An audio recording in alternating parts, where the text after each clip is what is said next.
Welcome, everyone. We will get started in just 1 minute.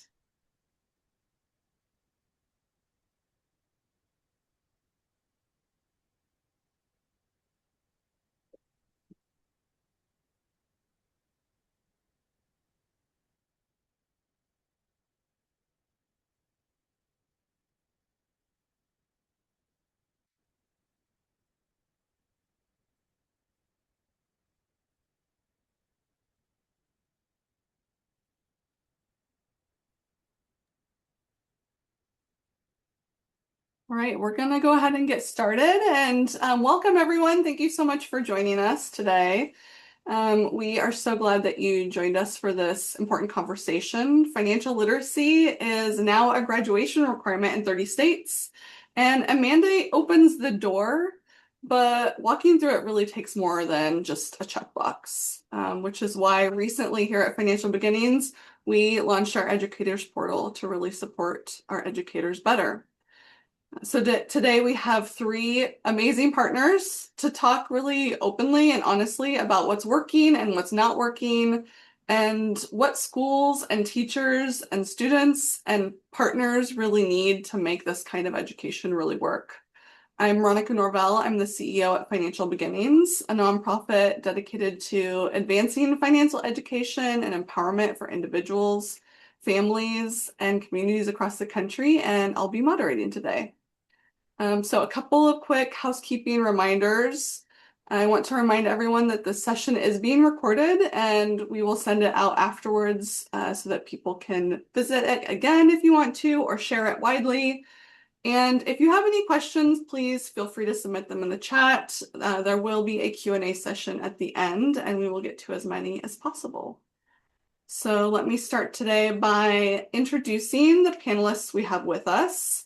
I'm going to start with Tracy Godat. She's the Executive Director of the Financial Education Public-Private Partnership, or FEP, housed within Washington State's Office of Superintendent of Public Instruction. That is a big, long title. Tracy has been working to expand financial education for K-12 students across Washington State for nearly 2 decades, and she's been a driving force behind some of the most significant policy wins in the state, including the adoption of Washington's K-12 financial education learning standards. Today, she leads a statewide grant program serving every public school district in the state.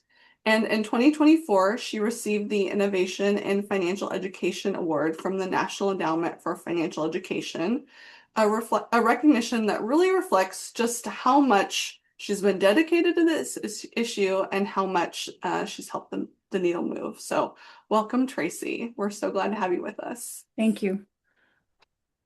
Next is Adam Whalen.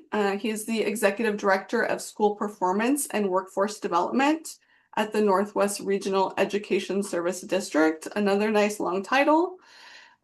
He leads career-connected learning, STEM, and college and career readiness initiatives for over 100,000 students across a 4-county region. Before his role here, he was the Director of Secondary Partnerships at Willamette ESD, where he helped launch innovative regional programs connecting K-12 students with higher education and industry partners. He started his career as a high school Spanish teacher, so he also brings a practitioner's heart and a systems thinker's mind to everything he does. So Adam, we're so grateful to have you. And then third is Corey Yamada. She is a senior vice president at US Bank, where she leads enterprise work focused on improving financial health and advancing inclusive growth for employees, communities, and clients. She brings deep experience in social impact, marketing strategy, and large-scale program leadership, including a previous role as senior director at Best Buy. Corey holds a psychology degree from Yale and an MBA from Northwestern's Kellogg School of Management, and she currently serves as chair of the board of directors of Pillsbury United Communities. She also brings a perspective that you don't usually hear in conversations like this about school-based financial education, what it actually looks like from inside a major financial institution when young people arrive as customers or employees without the foundational knowledge they need. So, Corey, we're so happy to have you. Thanks for having me. So now we have financial education as a requirement for high school students passed in 30 states across our nation. So the momentum is building, which is really exciting. But the gap is also there between the policy and how that passed and how it actually works in a classroom. You know, that real life on the ground, what it looks like. 20 of the states are still in implementation of these bills, so there's still a lot of work to do. So Tracy, would love to start with you. You've been working on policy and on financial education in Washington for 20 years. And you guys are still working towards your mandate in Washington State. So tell us what you're doing to prepare for when that mandate Mhm. lands and what concerns you about implementation. Well, first of all, it's an honor to be here, and thank you so much for inviting me to be part of this conversation. I will say that it's important to note that even though Washington hasn't, in fact, passed a mandate for graduation requirement, there's a lot of things that we've been doing right and building towards that for a long, long time. And I would argue that we're one of the states that might be poised to be the most prepared for a graduation requirement should it come. The state board is in a process of looking at graduation requirements holistically. We may be a little bit slower to take on this mandate, but I will tell you that it's going to be very intentional with the support needed in place. Right now, we have 295 school districts that have varying financial education implementations that they've self-imposed. We have made great progress over the last 20 years, and it's because of strong partnership and advocates, which include our state legislature, evidenced by the fact that FEP was created by our legislature in 2004. Also, as you mentioned, the grant opportunities, that's tremendous support. That fiscal note was investing $8 million over 4 years in financial education with the priority of professional development, and tasked us with developing that grant program and made it available to all of the school districts. But the concern remains the same today, which means we need to continue supporting districts and educators with high quality materials and effective professional development. Thank you, Tracy. I love the system you guys have in Washington State, so would love to see that replicated. Thank you. Adam, what about you? From your seat, working with lots of different types of school districts across your many counties in Oregon. In Oregon, you're in the middle of implementation. What are you actually hearing from schools and teachers right now as they prepare to meet these new requirements? Yep. Thank you. And it's also an honor to be here. And I appreciate being right in between two wonderful and very smart colleagues that I can kind of pass the questions to if needed. But Senate Bill 3 passed out of the Oregon legislature in 2023. And so that put us on a path marching towards implementation. Senate Bill 3 in Oregon wasn't just for financial literacy. It did also include a required additional half credit course that we're calling career pathways in most of our high schools. And so this was a big change in Oregon. We I think didn't anticipate really well that this would be a standalone class. I think a lot of people's perception was that this would be kind of integrated or like baked into another course, but the legislative body and the spirit of the legislation is clear that our lawmakers expect this to be a standalone course that students take as part of a graduation requirement. And so right now, our State Department of Ed is collecting data and really kind of finding where our school districts are at within the implementation process. But that's where we're at in Oregon. There's a lot of data being collected, a lot of planning that's kind of taking place. A lot of school district partners calling their neighbor school district and inquiring about where they are in the implementation process. So what's happening at the local context is just like really districts trying to make meaning of what this means for them and who are the partners that they can lean on so that their kids can have a successful experiments, and that we can show up for students and make sure that this legislation results in impact for kids. So that's where we're at in Oregon. Great. And all of these mandates, they require us to teach students about financial education, but they don't tell us how to actually reach students. And especially those students who come from very different backgrounds and have a lot of different relationships with money. A lot of people have a lot of shame in their household around money. And so let's talk a little bit about how these students come to the classroom and how we make sure that we give them the tools that they need when they're coming from all different kind of perspectives. So, Tracy, I know your group at FEP has done a lot of research and work across Washington State about what topics matter, what tactics work. Were there any surprises that came out of that around what students really want to engage with, what they're ready to engage with, and what they need? Well, I'd like to start by saying what students think they need and what they think they need to know and what they actually need to know might be two very different things. And I'd say that students largely will say they want to learn about investing. You'd be surprised at the amount of students that are doing day trading even in class. They also want to learn about cryptocurrencies and things like that. And also, there's a rising trend in sports betting. So those are things that seem to be popular, and they're getting a lot of that information off of social media, which is another cautionary thing to keep in mind.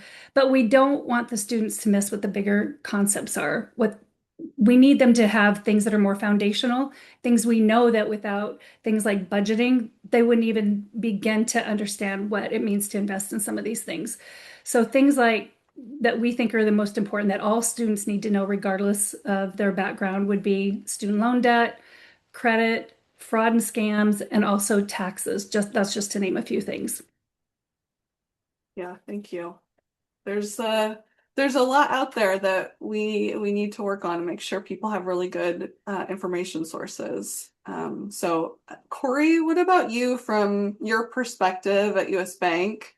When you think about young people who are your customers or will become your customers, or your employees, what are the things that you wish they had learned in school? Yeah, And are there gaps that you're seeing in the real world? I would say it's a pleasure to be here and for the panelists because Tracy took the words right out of my mouth of a lot of the things that we see. Kids are coming in there. They very much want to invest, and we kind of backtrack into, okay, let's start with, your basic checking account. We really what we see is it doesn't matter what your income is. It's really about learning how to manage your cash flow and your ins and outs, and especially with students who don't have regular paychecks, really learning to understand not just a budget, but the cash flow in and out. To us, what we would love for to avoid overdraft fees. We want you to spend within your means. And so really putting the learning into actual skill of how you live your life is very important to us. Savings, absolutely. We still see within our employees, within our clients, the statistic around 40% of America does not have $400 to get through an emergency. We see that in the bank accounts, and we see what that means in terms of what kinds of short-term loans that they're needing to take out when an emergency does come true.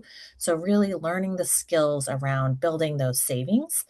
And then credit. We're in the business for credit. We would love to approve your loans. And that takes discipline, that takes time, that requires building from an early age. And whether you inherit credit from your parents or whether you're building it through secure cards and other things, the worst outcome is when you're in your 30s and you come to apply for a mortgage and you're not able to because you didn't build credit for, the years leading up to it. All of it resolvable, but something that we wish that we came through sooner. And, a lot of the habits that we're seeing right now, all the kids are using Apple Pay, they're using Cash Pay and Venmo, they're not creating credit histories, all of those things, while convenient. Learning all those pieces along the way are important.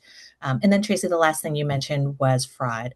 Scams are at an all-time high. They are so creative. Every day we learn of a new kind.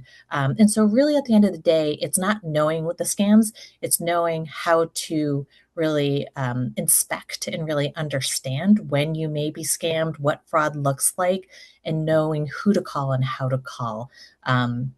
So that we don't have to have a very sad conversation at the end. We really want you to understand how to prevent fraud, and then if you are a victim of fraud, how to proceed.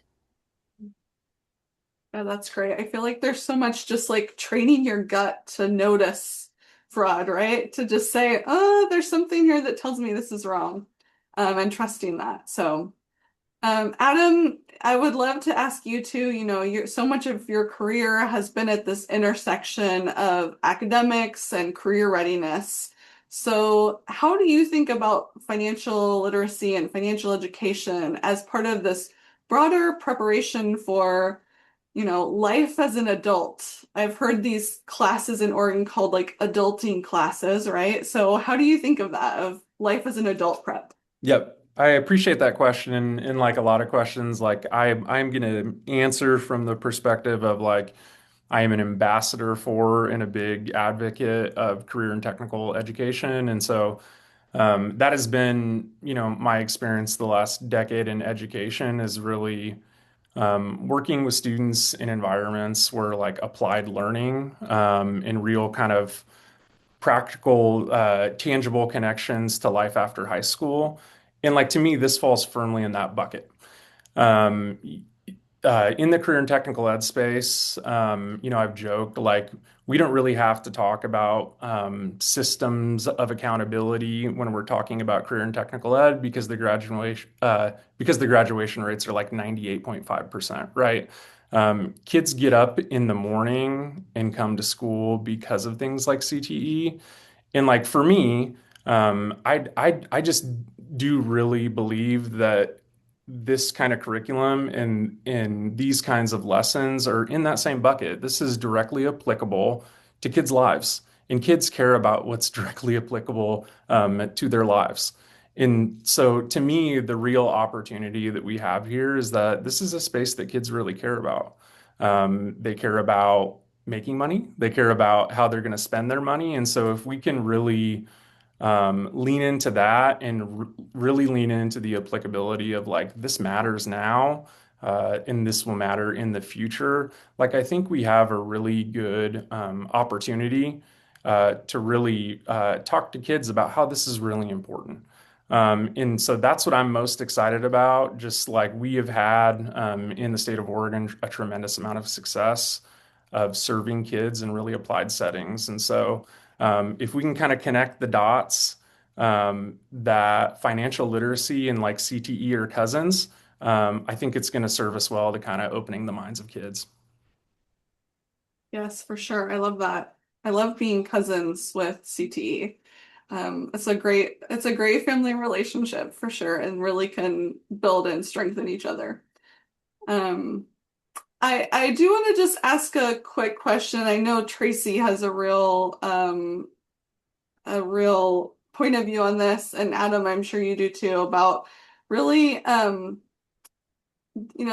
mandates that we're talking about right now are really for high school students, right? And one thing that we hear a lot is that it might be too late to start in high school. And so I'm wondering if there's just a quick response about like, when do you guys think is the right point to be starting financial education?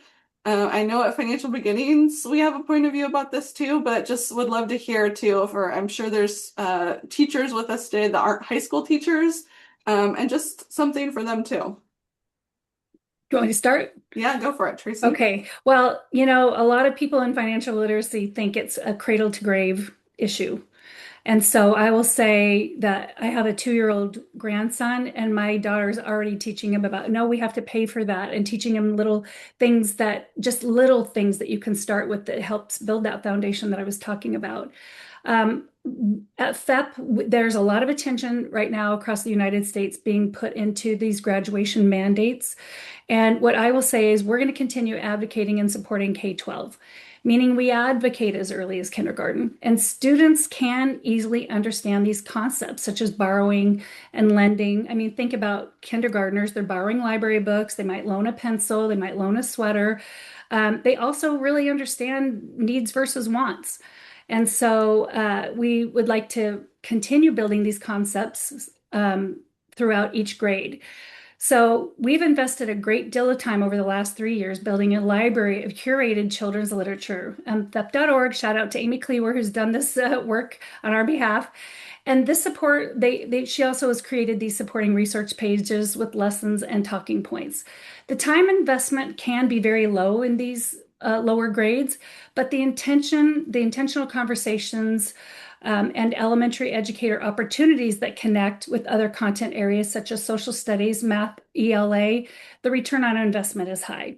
So let's just say if we only focus on one semester, year-long high school course, one semester or a year-long high school course, there's two things that we see as problematic. One is if we only focus on that semester year, a lot of these students have already developed a lot of bad habits and a lot of wrong information. And so we have to unwind that and reverse it to really get in some of the things that are correcting that or making it right.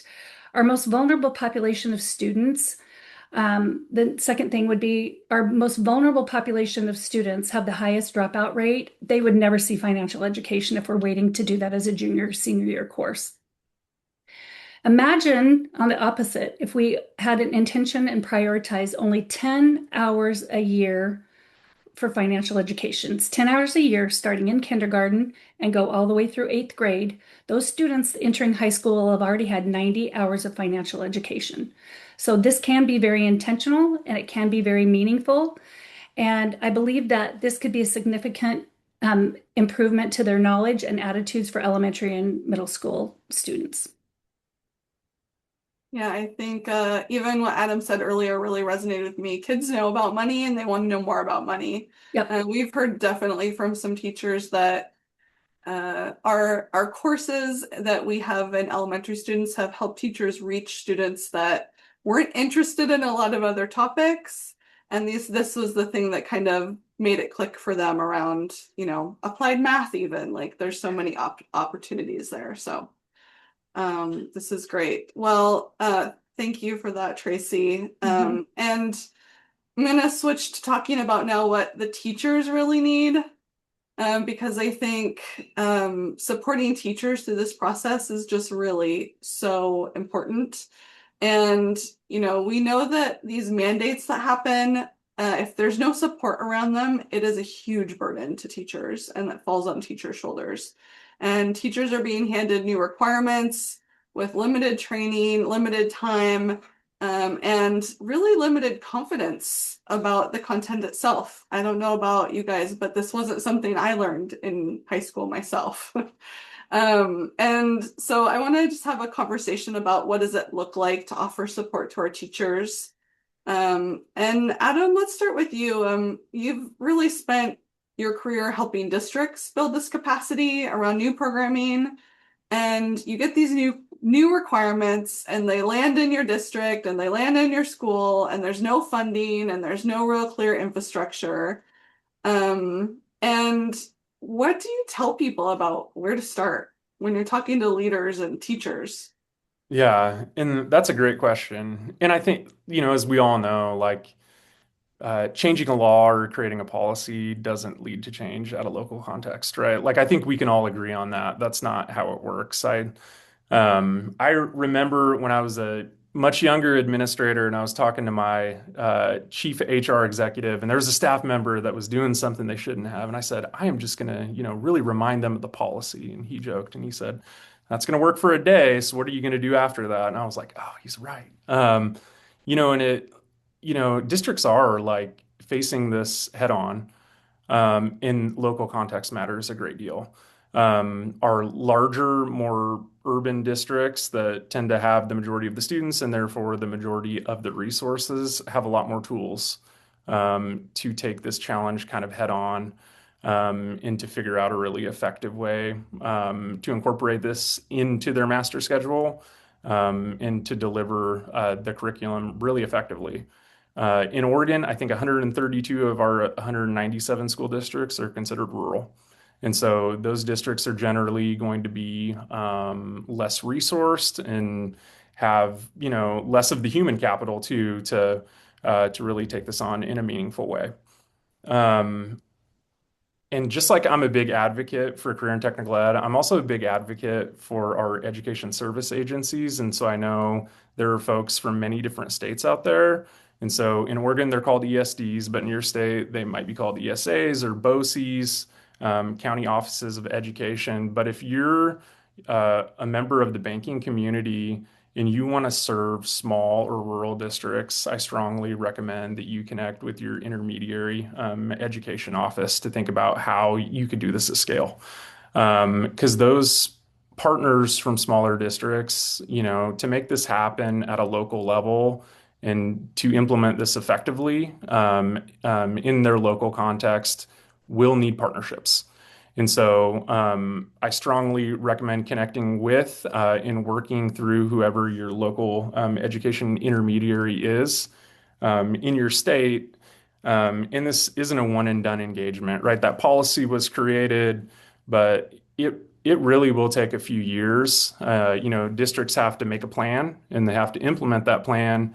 And then year 2 or 3, they need to improve that plan and actually test that plan to see if it's been effective. So this really is a multi-year process of implementing and improving. And just again, I would strongly, suggest that folks do some kind of partnership like ecosystem mapping in their space to figure out who the people are that those smaller districts can lean on. Thank you, Adam. And yeah, curious from you too, Tracy. I know that FEP has worked extensively on educator professional development and standard building in Washington. And I'm curious what you have learned through that process of what do teachers need to meet those standards with confidence and maybe something that hasn't worked. Sorry about the dog, of course. Someone's at the door. My apologies. Basically, what they need is high quality professional development. It has to start there. The process that we use to vet, and by the way, shout out to Financial Beginnings, because as you know, we've been working with Financial Beginnings for a number of years. And when we really took on the role of vetting resources and materials, you guys were a wide open book for our review and making sure that you were so great about accepting the feedback, which only made your product stronger. But for the sake of a state level agency, we have to give districts the opportunity for local control. I mean, they have local control, we don't give them that, but that means we have to provide many, many resources. So with that, we look at it 2 ways. We look at it standards based for the curriculum review, and then we also look at it with a bias lens. We want to make sure that all of the materials that we make available are free of implicit or explicit bias. But we also need to make sure that we bring in our experts to help deliver some of that professional development. We first make sure that they have the concepts, things do the concepts by bringing in some professionals, but we also then make sure that we help them connect these concepts to classroom instruction. So we give additional training for educators that may have a better understanding of what our special population students need. And we share information on trauma-informed instruction. We give them opportunities to learn about behavioral practices and how they relate to financial education. We make sure they're culturally relevant and responsive. And lastly, helping districts see how the social emotional learning is an opportunity for students to better understand their own self-awareness and the awareness of others that will help them understand the financial education concepts. Surprisingly, teachers report that they create their own materials. They go to Teacher to Pay Teachers, and they also go to Pinterest to get materials. Now, this doesn't guarantee that these are using bias-free standards-based information, but also the bigger issue we're coming up with now is how AI-generated materials have a big role in what's being used out there. this is a caution to everybody here that people are putting materials together with AI and not fact checking it.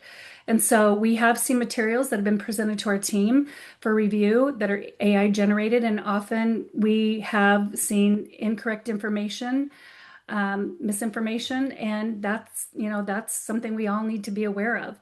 Um, our team has spent nearly the last 4 years vetting and curating these materials, saving educators hundreds of hours of time reviewing these materials to determine what's good. And we also have to realize, especially states like Oregon, where you're new and getting those educators prepared for those implementations, it's overwhelming for them. If this is a content that they haven't been introduced to, it's overwhelming on where to go. So making sure they've got these high quality resources available to them, and we call them low prep and no prep, it makes such a big difference to them hitting the ground running. There's also, as a reminder, no pre-service requirement for educators for their certification. So a lot of them have very little confidence because they have very low understanding of their own personal finances. And so they're either afraid of teaching it wrong or really understanding where to even start. So anyway, that's what I have to say.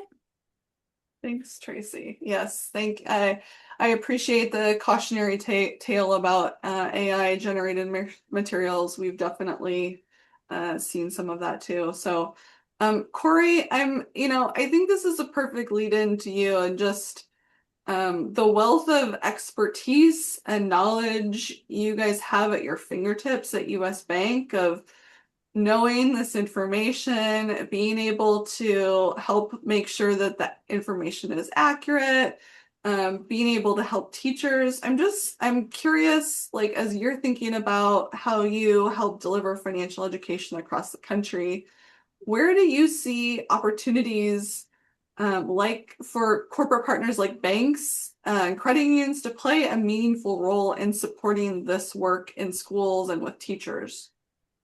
Yeah. So banks have been participating in teaching financial education in some way, shape, or form for decades. But we are not educators, and we have figured out what our place is, which is the supplement based learning in a couple of different ways. It's really to bring real life examples of what that might look like. And then more and more as banking turns mobile, there's a lot more financial health tools, saving tools, budget tools, all these things that are available on your apps and things of that nature. So really helping to understand how to apply the learning so that you will put those healthy behaviors into place. So that's sort of one area where we know that we add into the ecosystem. We offer a lot of people. Every bank and credit union will always offer their employees to support teachers. For yourselves individually, absolutely. Every one of our bank employees, when they start, they kind of come in and say, "Oh, I was an accidental banker. I didn't actually know this." And they go through training. And that's totally normal. And so I'd say that's very normal for teachers as well, that we wouldn't expect that you knew everything. And so to know that a banker can walk you through everything, and it's, we've seen it all and we know it's normal. So please talk to us. And then our employees love to volunteer as well and be in the classroom and share their knowledge. So, always calls for people. And then curriculum. I know as everybody goes out and looks for curriculum, we talked about that a little bit. Many banks and credit unions sponsor curriculum. I know that we work with Financial Beginnings to sponsor access to the curriculum of any curriculum that we think is highly valuable and really strong. We work with Greenlight is our offering that we offer for middle school, sort of late elementary, middle school banking. And we work really closely to offer financial education as part of that. And so banks will often sponsor access to that curriculum to make sure that you don't have to create it yourself and that you have really high quality content in there. A couple other things is that, we talked a little earlier about the different populations that you may serve. And they come from different places of trust in different financial institutions or not that they currently work with in their households. And so we want them to know that it's okay wherever your family, however they do their finances, it's okay. But there's also other options. And so we want to make sure that we're putting a face of trust of who is trustworthy and how do you inspect that trustworthiness. So please bring us in because we can start, being friendly, familiar faces and help educate on what that looks like overall. And then finally, I'd say careers. I know US Bank, we have 60,000 employees, we have 60,000 different careers. We would love for you to become an employee of ours. And we are not just tellers, we are not just branches. We have corporate careers, we have software, engineers, we have so many different roles. And so, to really introduce all the possible careers out there, bring in your bank volunteer because chances are that they do all sorts of kinds of roles that might inspire students. Wonderful. Yeah, we've been really thinking too about financial beginnings, about how do we bring those bank employees in different ways? Can we set them up with mentorships with teachers who really need it? Or can we do shadowing classes for teachers first and then they can teach it themselves if that's easier? So I think there's just so many ways to really make this the partnerships work. And that's what we're going to really be talking about in the next section about really how we can do this work together. I think Adam said it really great first too, of just like this work it's a team sport, right? We have so many options in the community to be able to pull together. And no school can do this alone. And I think we can do it better as communities. And when we all work together, it really makes the work stronger for our learners. So let's talk a little bit about what that partnership looks like.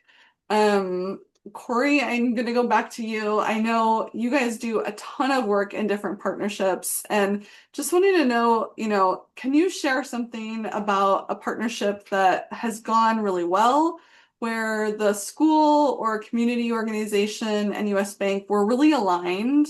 And they created something bigger than than you could have done separately. Yeah. So one of my favorite programs that we have is we have branches on high school campuses at several schools and several districts. And as part of that, they earn CTE credit, where they learn how to become a banker and all to get exposed to different corporate careers. And they also gain their financial literacy credit as part of that. And so that's how we teach them. But what they give us is that one of the things they're required to do is then become ambassadors into their communities and their classroom. They're required to go teach 10 minutes into other classrooms and give real tips. They're required to come up with very creative ways. And so we have, I think I make great, reels, but kids make far more interesting ones about how to save for your prom dress, or how cool it is to ride the bus instead of taking an Uber, or whatever it is, ways to save. And so really in it, working with students, we get future employees. We also get advocates who can really teach, because we know friends and family are ultimately the most trusted sources. And so it's important to us that in our communities that they know who they can trust and are getting real information in the real, sort of language that they speak at. And so we really love that relationship. We have a couple of other programs that we really enjoy as well, that I think teachers could work with, because again, we're looking to supplement what teachers will teach.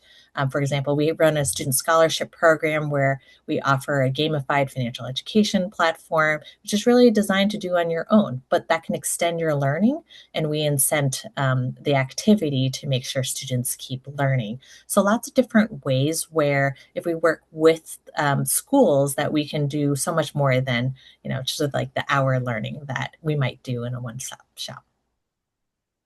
Great. Thank you, Corey.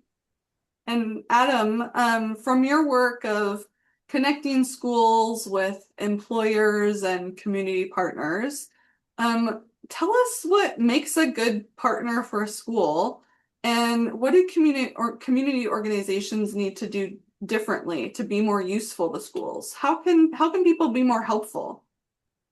Yeah, that's a great question. Some of the really kind of fruitful and exemplar partnerships that I would point to are, um, obviously, like the first part of it is like occasionally in the K-12 education space, as far as like what we're financially capable of, we sometimes have to deal with a little bit of scarcity of resources, and so.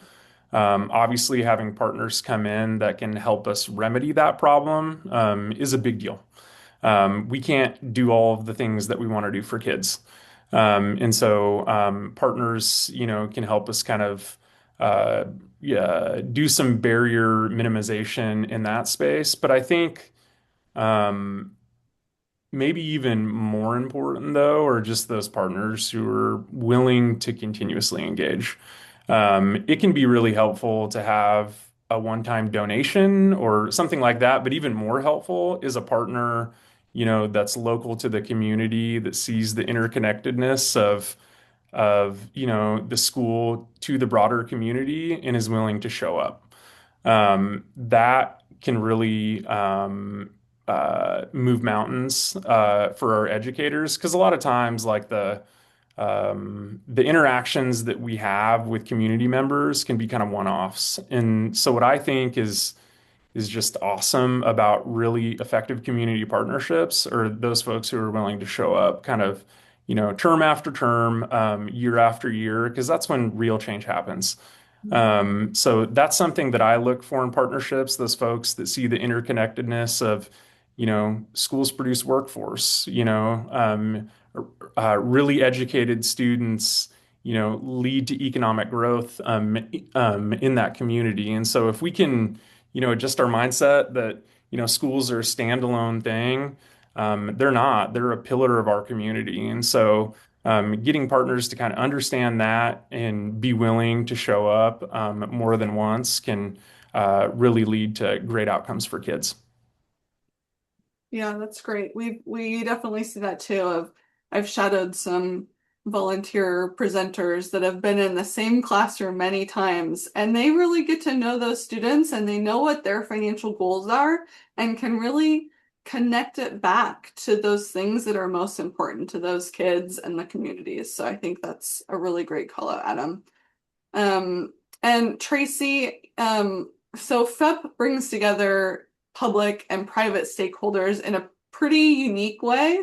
And I think it's a really great way to be able to have these partnerships that are government and community based. And tell us what the model has taught you guys about what it takes to build an ecosystem around financial education rather than just disconnected parts of a puzzle. Mhm. Well, first of all, I'd like to take credit for developing this model, but I cannot. I will say that we approach this where we like to think of the partnership as a village. And, that whole concept of it takes a village, it's true, it takes a village. And so we have to look at like what our village looks like. Our village looks like we have national partners, we have, our Federal Reserve partners, the CFPB, we have our financial institutions which are local or on the bigger scale. It's also OSPI and the programs that they have there where we fit in so many different places. Financial education is a little piece and part of the majority of the programs there, I would argue. But also to understand that where we might be in that K-12 space, in order to really serve the village, we need to make sure that we've got partners that do the adult education because there's a strong need for the adult education as well. And where I really saw that come out was during COVID, where kids were doing school from home, parents were working from home, and I was continuing to get reports from educators saying that parents were showing up in the personal finance classes, asking questions about taxes and stimulus checks and things like that. So it really made me a higher awareness that it's important that the partners each have a little bit of a role, but collectively it really serves communities writ large. Um, Let's see. We've also been prioritizing opportunities to provide resources to education adjacent professionals like caseworkers and counselors. Oftentimes, these are professionals that are in the lives of students, and it's important for them to have those resources available too, because they might be that first line to give that support to students where they may be missing it out in the traditional K-12 education. We also know that our partnership I believe that it has a very well-rounded lens in financial education. So, for example, the more that we know the work of our partners and the more they know our work, we can kind of network and point services each way. So, an example would be if we know that families are looking for some low barrier accounts, we might know which financial institutions to point the direction of those families to help give them the support that they need. Um, Financial education goes beyond understanding the financial concepts. It also involves knowing which community resources are available to help individuals meet their goals. So, having partners that can support communities holistically is a big part of that ecosystem. Wonderful. Thanks, Tracy. All right. And then just a final kind of quick round question to wrap us up here before our Q&A. What's one thing that you each wish every teacher preparing to teach their very first financial literacy course knew?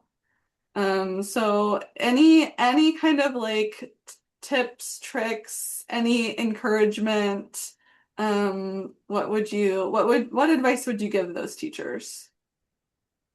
Anyone want to start? Okay, I will. Great. You know, what I want them all to know is that they can do this. There's support out there for them. And the biggest impact teachers can have on students is sharing their own stories. You know, a lot of them have made mistakes. We don't call them mistakes. Milady has a great word for it. It's I can't think of it now, but it's learning. It's like we're all learning and we're learning from the things that we know. When we know better, we do better. And so it's just a journey for the teachers and just not to be afraid of making a difference in these students' lives. It's I great love to have that a answer. growth mindset. Yeah, I Mhm. wholeheartedly agree with that because that's, that kind of comes back to the shame and all of that that can start. So, Mhm. um, I would say, you're always learning, and parents are always learning, and the different values that parents bring to this too is sort of in another area to really consider, to make sure that you're acknowledging the whole family and the influences while also educating who's in front of you. And sharing that information now, but the reality is when they're going to need the financial education most is different sort of life moment stages. So in high school, it's, maybe it's applying for a student loan, or maybe it's getting your first phone and having to get a loan to get that phone. But really staging financial education and advice to different life moments that are relevant and tipping them off that there will be further ones, getting married or buying a house or having, going on a trip, all of those, and really thinking by life moment, because that's really when it will matter the most for many. Thank you, Corey. Appreciate that. Adam, what about you? Yeah, my hope and dream is that in 5 years we can look back and we can talk to teachers now and they feel supported. That they have kind of their Rolodex of like support people that they can call, because things are changing fast in the education space, in many spaces. I saw someone put in the chat, there's things like Polymarket now, and just the game is changing. And so 5 years from now, for the first cohort that's going to start teaching our students, I think next year the graduation requirement is going to be implemented, that those folks feel love and support and have a community to lean on when they need help. Can I Great. just say one more thing, Ronica? Yeah. Um, I think that teachers, it's overwhelming to think about where to start if this isn't something that they've had experience with. Start with just something. And that's where programs like Financial Beginnings come in, is you have volunteers that are positioned across all the states. And that can take the scariness away from them. So a model like that serves the best when teachers don't have that experience and don't really know where to start. You bring that volunteer in, and the teacher's learning right along with the students. So they can start small. It doesn't have to be able to teach a full year curriculum in the beginning. They can just start small. Yes, I agree. My thing was just going to be don't be afraid if you don't know the answers because there's lots of resources out there to help. And I think there's something really powerful about kind of modeling that how do you learn these things and how do you find good, reliable information to our young people? Because they really are looking for this good, reliable information, and there's so much out there that is not reliable. Yeah. So I think even if you have to say, I don't know about that, but let's look it up or let's call an expert in. I think all of those are really great answers to just show we don't have to know all the answers right away to be able to make good decisions as we go through our life. So I would say embrace the growth mindset for yourself and not just for your students. So. Yep. All right. Well, I know we have a lot of action in the chat and some good questions. So we're going to turn our attention there. I have been going through a little bit and I will continue to kind of go through and find some of those things. But if there's other questions, please go ahead and put them in the chat. I'm going to go back to the beginning and where we were talking about credit building. And there's a question here about specifically about that a teacher would get a lot of questions about that piece around first steps to building good credit and be able to find reliable information on that. So I'm wondering, Corey, if that sparks anything for you or other panelists too. Yeah, I would say that that's our bread and butter, I think, Yeah. of what we talk about the most. And I will say most banks will have some type of financial education workshop or curriculum on their websites, or will come to teach those topics. So definitely reach out to your financial institution because it is in their interest as much to teach this so that you are ready to come to them.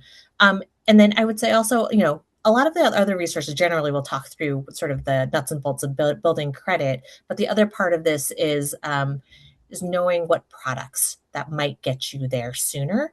And so things like what is a secured credit card where you might put money down and be borrowing against, that so that you build credit history. And or what are other products that are out there where more and more based off of your day-to-day activity and your ability to repay, that's also starting to get counted as well. So look not just at sort of the information about what is credit, but also sort of what are the products that will help you get there, as well as what partners might be able to help you fund that. I say that because I know that it's not easy to come up with $300 to put that secured card down, but there are a lot of nonprofit partners out there which will help you with sort of loans that are really built for credit building, that they're really micro loans so that you're showing your ability to pay those back. And so look out there for all of those things that can help support you. I feel like for young people, just knowing that that could be a thing that they could explore is a big knowledge gap, right? Of being able to go into a bank and ask questions about my credit isn't where I want it to be right now. Like, how do I do this? Like, I feel like, there's really that gap of just giving people the confidence to be able to walk into a financial institution is a big piece of this too. Yes, we're not scary. Please come in. Yeah. There's another question here and several questions about, I would say, topics that are new in personal finance or changing very rapidly. Things like cryptocurrency, prediction markets, online gambling, making income from non-traditional ways like social media. When you guys are thinking about how we train this next generation of students to come into this financial world that is changing all the time, and especially, the teachers are not the same generation of the students of being used to that really, really fast pace of change. Like, are there any tips that you think of to be able to keep things relevant and also prepare students for the change that we probably don't even know is coming? Adam, I'm wondering if you have perspective of on that from your seat in the ESD. I will say I have perspective on the who teaches the course one. So maybe if Tracy wanted to handle this question, I'm happy to address that one though. Um, I think that professional development is going to have to be a top priority, and we have to address the fact that teachers and students are going to social media to get their personal finance. I will tell you that I've been working with the program at University of Washington through their communications program, and then there's two places where it's getting students are going that's getting the most mis and disinformation. One of them is for their personal finance and financial advice, and the second one is for any health, their health and fitness information.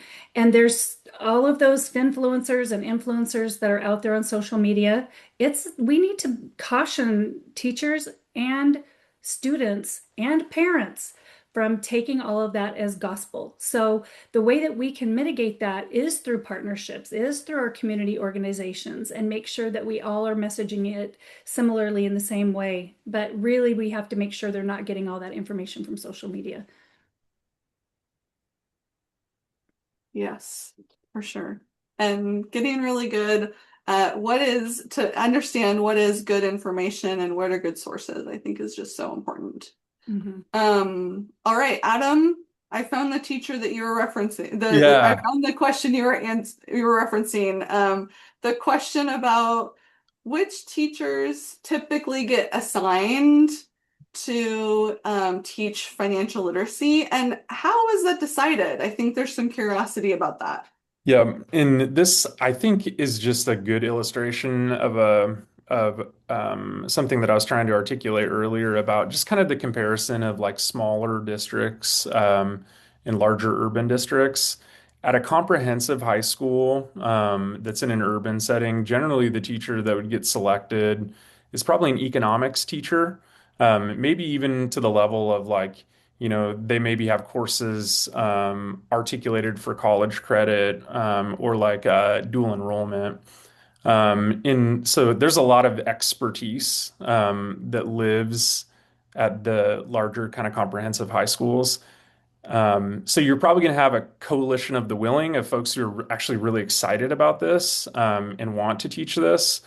But the context is going to be a lot different at a smaller school. This will be an additional assignment for maybe someone that doesn't have quite as much experience teaching this kind of content. And so it just kind of illustrated my call to action. Like this is a wonderful community that I've been introduced to. And so for all of our small districts who are going to need a lot of support and a lot of content training, I'm going to introduce them all to financial beginnings. And so that's awesome. And we just need to show our smaller districts some love here because on top of, maybe them having less experience, they probably still teach the other five courses that they taught previous to teaching this course too. And so it's also kind of a caseload management thing that happens at a smaller district. And so I just wanted to call that out as I tried to articulate it earlier, but then that question just really illustrated the point even better.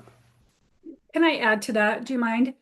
What we've seen is also our experienced educators who maybe have been teaching personal finance for 20, 30 years. They're now retiring. And that doesn't mean the district is automatically filling that spot with the same content. That means that oftentimes they're filling in with the talent that they have in their teaching, pool. And it doesn't mean it's equal. And so then to your point about the smaller districts, they're wearing multiple hats. And we often see people doing the SOS call and saying, I just found out I'm teaching this next year because of the way they're restructuring the courses. And it's very unfortunate that a lot of educators that never thought that this is what they were going to be teaching are finding themselves in a position of having to teach it. So therefore, this is where high quality resources come in to play. This is where professional development opportunities, there's a lot of on-demand, good professional development out there. So if they have the time and need, there's a lot of ways out there to support them. Wonderful. Yes. And as a student who grew up in a rural school district, I think our rural school districts really deserve the very best education as well as our urban school districts. So I think, we don't get to choose where we live when we're kids, and this is a right that people should be able to receive quality, unbiased financial education. So thank you, everyone. That is the time we have for today. So I just want to thank again our panelists, Corey and Adam and Tracy. Really appreciate your perspectives today. Thank you so much for joining us, everyone on the call. As a reminder, we'll be sending out a recording to the registrants within a couple of days. And please, if you're interested in learning more about financial beginnings, you can visit our website, financialbeginnings.org. And if you click on the Contact Us button, you can get some help with however you need help. Our staff is here to brainstorm with you and think about all the ways that we can help support you. So thank you so much today, and have a great evening, everyone.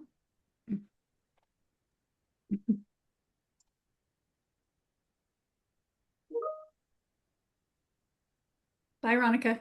Bye.